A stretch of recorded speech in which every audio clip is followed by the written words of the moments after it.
Friends, आज हम encoder की थ्योरी और प्रैक्टिकल दोनों की स्टडी करेंगे। तो एनकोडर क्या होता है और एनकोडर कितने प्रकार के होते हैं, ठीक है ना। तो पहले मैं एनकोडर आपको दिखा देता हूं। ये हमारा एक एनकोडर है। एनकोडर में हमारा ये A B Z phase encoder है। ए बी जेड का मतलब है ए फेस, बी फेस और जेड फेस। यहां पे मैंने इसकी तारें लगा दी। जो ब्लैक तार है, ब्लैक तार आप देख रहे हो, ये ए फेस की तार है जो ब्लैक है, और जो वाइट है वो बी फेस की है, और जो रेड है वो जेड फेस की तार है। तीनों तार हो गई। और एनकोडर को सप्लाई देने के लिए ब्राउन, ये देखो ब्राउन ब्राउन दिख रही है, ये वाली, ये जो ब्राउन है ये प्लस का 24 वोल्ट है, और जो ब्लू है ये वाली जो मेरे हाथ में, ये 0 वोल्ट है। तो इस एनकोडर की 5 तार हैं और एक होती है ग्राउंड की, ठीक है ना। तो ये पांचों तार का जो यूज है वो बेसिकली मैंने आपको बताया। अब इसमें कनेक्शन जो मैंने किया है, जो ए फेस का कनेक्शन किया है वो X0 पे किया है, बी फेस का कनेक्शन किया है वो X1 पे किया है, और जेड फेस का कनेक्शन किया है वो X2 पे किया है। अब मैंने ये कनेक्शन क्यों करे हैं, इस कनेक्शन के लिए मैं एक बार मैनुअल में आपको दिखा देता हूं। ये देखो, ये हमारा applicable hardware high speed counters, ये काउंटर्स हैं। तो आप ये देखो, C245 जो काउंटर है, जिसका नंबर है C245 नंबर, ये अप डाउन करेगा, अप डाउन, और X0 पे जो सिग्नल देंगे वो अप डाउन का होगा। X1 इसके लिए डायरेक्शन का है, और हम X2 जो है ना वो हम जेड फेस के लिए यूज करेंगे C244। तो ये हमारा 1 फेस 2 इनपुट का है, मतलब एक फेस 2 इनपुट है। तो इसमें जो काउंटिंग आएगी वो हमारी दोनों में से किसी एक की काउंट होगी, या तो ए फेस की होगी या बी की, मतलब एक की होगी। अगर हम दोनों की काउंटिंग करना चाहते हैं तो 2 फेस 2 इनपुट पे हम कनेक्शन करके ये काउंटर उठाएंगे C251 या C252। अगर कनेक्शन X0 पे करते हैं C251, और X1 ए फेस X0 पे और बी फेस हमारा X1 पे लगाएंगे, तो ये काउंटर हमारा हो जाएगा 2 फेस 2 इनपुट का। और ये काउंटर 1 फेस 2 इनपुट है, 1 फेस 2 इनपुट में ये अप डाउन का काम करेगा। अब हमारा यहाँ पे काउंटर और भी हैं, applicable software high speed counters. यहाँ देखो, ये काउंटर है C235, ये अप डाउन के लिए है। अप डाउन का मतलब है कि यहाँ पे अगर हम कनेक्शन करते हैं तो या तो अप में काम करेगा, ये 1 फेस इनपुट है। 1 फेस इनपुट का मतलब यहाँ पे आप केवल एक ही तार लगा देंगे, 1 फेस सिंगल फेस है बस। तो सिंगल फेस का मतलब है कि एक ही तार लगेगी, जैसे नॉर्मल सेंसर होता है, आप वो यहाँ पे कनेक्ट कर सकते हो। यहाँ पे 2 फेस 2 इनपुट है। 2 फेस 2 इनपुट का मतलब है कि दो ए बी 2 फेस है, तो X0 कनेक्शन आएगा और एक X2 पे आएगा। तो ये भी हमारा काउंटिंग करेगा, लेकिन इसकी काउंटिंग में जो काउंटिंग होगी ए की भी होगी और साथ में बी की भी होगी। यहाँ ए बी दोनों होगा, यहाँ पे ए और बी दोनों होगा, बट यहाँ पे जो काउंटिंग है वो एक की काउंटिंग होगी, दूसरा डायरेक्शन के लिए यूज होगा, दूसरे को हम काउंटिंग में यूज नहीं करेंगे। तो मैं C245 और 244 का यूज यहाँ पे देखता हूँ, कनेक्शन किया हुआ है। ये देखो, यहाँ पे ये हमने C244 लिया हुआ है, C244 दिख रहा है। ये जो C244 है, ये हमारी यहाँ पे K में आप कुछ भी लिख दो, K कोई मैटर नहीं करता, और यहाँ पे 245 है। अब मैं देखो एनकोडर को यहाँ से देखो, यहाँ पे मैं इसको पहले वैल्यू को 0 कर देता हूँ।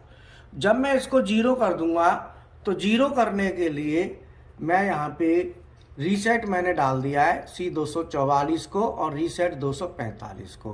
तो मैंने X3 से 244 को रीसेट किया है X4 से। तो मैं X हमारा दोनों काउंटर मैंने रीसेट कर दिए, दोनों बटन दबा के। देखो दोनों रीसेट हो गए, दोनों में वैल्यू 0 है। अब यहाँ पे मैं मार्क ले लेता हूँ पहले। ये देखो यहाँ पे ये मार्क देख लो, ये मार्क दिख रहा है आपको, ये मार्क। इस मार्क पे मैं यहाँ पे दोनों को ये देखो ये मार्क दिख रहा है, ये वाला, ये जो फ्लैट जो ये कीवे टाइप का कटा हुआ है दिख रहा है, मैं इसको यहाँ पे रखता हूँ। ठीक है, यहाँ पे रख के और दोनों वैल्यू को 0 कर देता हूँ, दोनों को मैं 0 कर देता हूँ। तो दोनों को 0 यहाँ से मैं कर दूंगा, यहाँ से दोनों मैंने 0 कर दिए। तो अब आप दिखा दो, यहाँ पे दोनों की वैल्यू 0 है, दोनों 0 है। अब मैं क्या करता हूं, इसको इधर देखो, इधर लाओ, यहां से पूरा एक चक्कर लगाऊंगा, एक चक्कर पूरा, और वापस आके इसको यहीं रोक दूंगा। मैंने वापस आके इसको यहीं रोक दिया। तो अब देखो यहां पे एक चक्कर में ये पूरा एक चक्कर हो गया। एक चक्कर में 245 में 100 काउंटिंग आई है और 44 में 1 आई है। तो 44 पे क्या आ रहा है, हमारी जो वैल्यू आ रही है वो जेड फेज की आ रही है, और 245 पे जो आ रही है वो आ रही है हमारी ए फेज और बी फेज की। ठीक है ना। तो अब मैं बढ़ाता हूं, आप वहीं पे रखना, देखो बढ़ रहा है ना, और इसमें कोई वैल्यू इंक्रीज नहीं हो रही, बट यहां पे इंक्रीज हो रही है।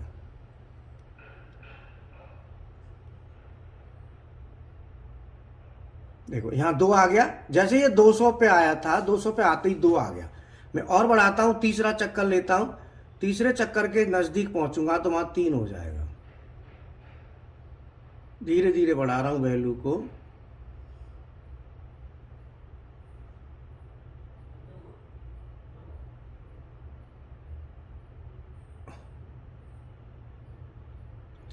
तीन सौ पे वहां 3 हो गया।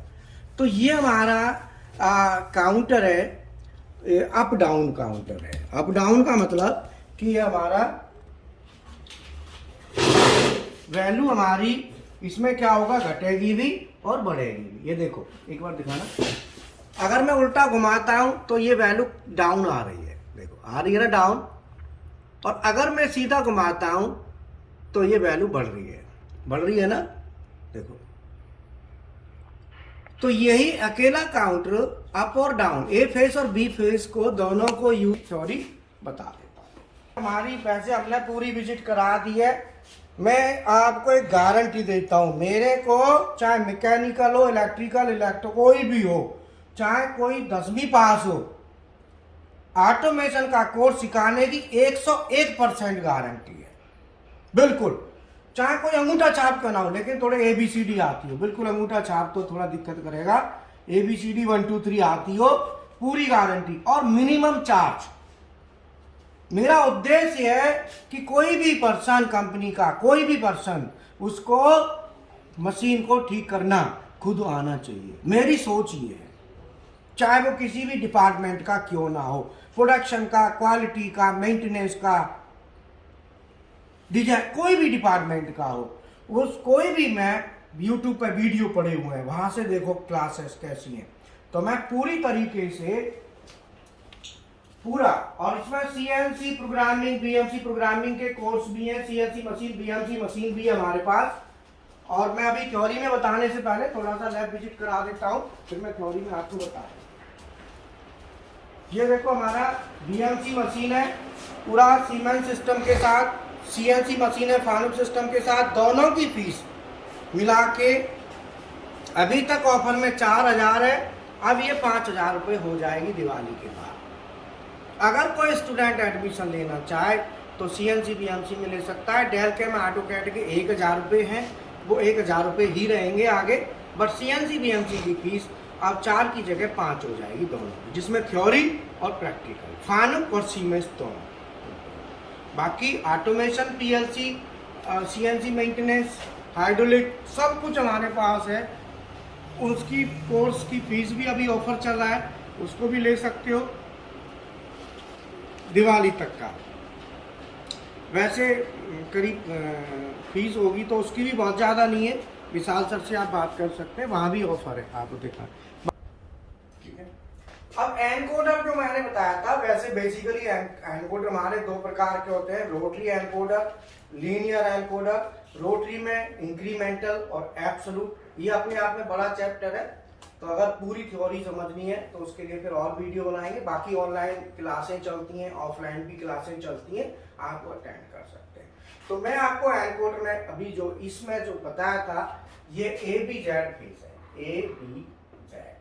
तो ABZ का मतलब हो गया कि अगर हम काउंटर लेते हैं C245 लिया था, C245 ये हमारा हाई स्पीड काउंटर है और ये अप डाउन का काउंटर है। तो इसमें जो A फेज का सिग्नल आए देंगे वो देंगे X0 पे, B फेज का सिग्नल हम देंगे X1 पे और Z का हम दे देंगे X2 पे। ये हमने कनेक्शन कर दिया। इस कनेक्शन के साथ क्या है कि A और B और Z का हमारा कैसे वो होगा, ये मैं दिखा देता हूँ। मान लो एक रिवॉल्यूशन, जो पल्स हमारी आएगी, तो मान लो जो A फेज है, तो A फेज पहले ऑन हुआ, ऑफ, यहाँ पे ऑफ, यहाँ पे ऑन, थोड़ी पल्स आएगी, फिर ये ऑफ हुआ, फिर ऑन, फिर of, on off, on off end of. ये हमारा हो गया। अब इसी के साथ बी फेज लेते हैं, तो बी फेज क्या करता है कि जो यहाँ पे, जहां से ये ऑन हुआ था, इससे आधे पे जाके बी फेज ऑन होगा और यहाँ पे आके यहाँ तक ये ऑन रहेगा, फिर ये डाउन हो जाएगा, फिर यहाँ पे जाके ऑन होगा, फिर यहाँ पे ऑफ होगा, ऑन ऑफ। तो ये हमारा बी फेज, ए फेज और बी फेज। तो अब आप देखेंगे कि ए फेज जहां पे ऑन हो रहा है, तो वहां बी फेज हमारा थोड़ा सा आगे जाके ऑन हो रहा है, और आगे कर देते, ठीक है ना। तो ये दोनों फेज का हमारा जो सिग्नल है वो इस तरीके से चलेगा। तो अब हम ये देखेंगे कि ये हमारा जैसे ए ऑन हुआ, यहाँ पे ए फेज हमारा यहां से यहां तक ऑन है, तो बी फेज हमारा इससे आगे ऑन हुआ और ये थोड़ा आगे तक ऑन रहेगा, ठीक है। फिर ए फेज हमारा ऑन हुआ, तो उसके साथ हमारा बी, थोड़ी देर बाद बी फेज हमारा फिर ऑन हो जाएगा, है ना। तो इस तरीके से जहां पे ये ऑन होगा, इससे थोड़ी देर बाद बी फेज ऑन होगा। तो बी फेज का ये ऑफ कंडीशन है और ये ऑन कंडीशन है। ये ए फेज की ऑन ऑन ऑन, ठीक है। और यहां पे ये हमारा ऐसे करके ऑफ, ठीक है। अब हम देखेंगे यहाँ पे जेड फेज। जेड फेज क्या करता है, जब ए फेज ऑन होता है उसी टाइम बस एक बार ऑन होगा एक पल्स के लिए, उसके बाद ऑफ रहेगा। तो ये जेड फेज हो गया। तो यहाँ पे जेड फेज हमारा x2 पे आ रहा है, तो x2 पे क्या है कि हमारे पूरे एक चक्कर में हमको एक पल्स मिलेगा पूरे चक्कर में। लेकिन ए और बी की हमारी होंगी। जब हमारी काउंटिंग होती है तो यहाँ पे जो मैं काउंटर ले रहा हूं, इस काउंटर में जो काउंटिंग आएगी वो ए की फेज की आएगी, ए की बस। बी की काउंटिंग इसमें कंसीडर नहीं होगी। अगर हम मैं दूसरा काउंटर ले लेता तो वो ए बी फेज वाला होता, दो इनपुट दो फेज। ये क्या है, वन फेज टू इनपुट। अगर मैं टू फेज टू इनपुट लेता तो उसमें दोनों की काउंटिंग चलती। तो यहाँ पे क्या है कि अगर हमारा इधर को जा रहे हैं तो ये डायरेक्शन पहले ए आ रहा है फिर बी आ रहा है, और अगर हम इधर आते हैं तो पहले हमारा बी आएगा फिर ए आएगा। तो ये दो लगाने से हमारी डायरेक्शन कंट्रोल हो जाती है। तो मैं आपको बता दूं, हमारे ये मैंने काउंटर का प्रैक्टिकल पहले बता दिया, फिर मैंने आपको थ्योरी बता दी। और कोर्स कोई भी स्टूडेंट किसी भी डिपार्टमेंट का हो, गारंटी है सिखाने की। बिल्कुल बैकग्राउंड से लेता हूं, आप वीडियो देखना, उसको मेरा तरीका देखना, बिल्कुल जीरो लेवल से, चाहे वो मैकेनिकल का हो, किसी भी ब्रांच का हो, मुझे कोई दिक्कत नहीं है। चार्जेस मिनिमम और material maximum, maximum material with minimum charge. Maximum कहते हैं ना, maximum output with minimum input. So minimum cost, maximum output, so maximum output at minimum cost, ठीक है, तो मैं इतना ही कहूंगा, बाकी आप लोग समझदार हैं। तो ऑनलाइन ऑफलाइन दोनों ऑप्शन है, कोई दिक्कत नहीं। तो मैं जो वीडियो बनाया, अगर आपको अच्छा लगे तो लाइक करना, शेयर करना और कमेंट करना। Okay, thank you.